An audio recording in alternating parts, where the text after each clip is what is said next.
Hi, I'm Daphne Richards, and this is Augie, CTG's resident doggy horticulturist. We've heard from a lot of gardeners who've been plagued with red katydids, so we consulted the entomology specialists at the Texas AgriLife Extension Service who confirmed that yes indeed, this is a particularly bad year for katydids. Apparently these insects flare up every 3 years or so, and when they do, they can be a real nuisance. In off years, the normal green coloration predominates, but in outbreak years, the red form of the insect is more prevalent. Katydids are quite voracious eaters, and these particular ones prefer oak trees.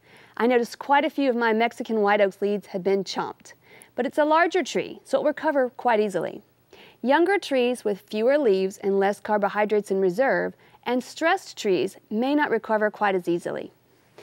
As you can see, these are some really interesting looking insects, and with so many of them out there, your neighborhood likely sounds like a raucous jungle at night.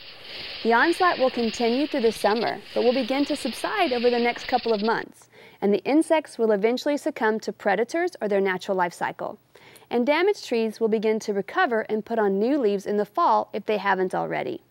Our pick of the week is Gaura lindheimeri, also known as bee blossom or butterfly gaura, a wonderful native perennial wildflower for our Central Texas gardens. Gaura has a nice billowy shape when it's in flower. The flowers open white and develop a lovely pink blush as they age. There are 4 petals, all on top, which fold back a bit, resembling a butterfly, and the plant is covered in flowers almost all summer long.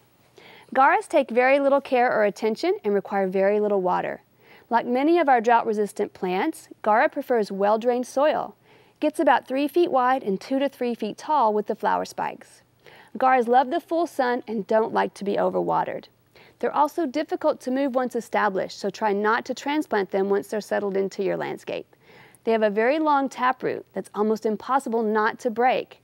It's best to shear them to the ground each year in winter so that all new growth emerges in the spring. The plants will be stockier and less floppy if you do that. You may also want to shear this plant a bit during the growing season if it starts to look a little scruffy. To do in your garden this week, remember to water your new plants very deeply. Even drought-tough plants need extra attention in summer's heat until their roots are established. Also, it's time to plant pumpkins. We'd love to hear from you. Please visit us at klru.org/ctg to send us your questions or plants from your garden.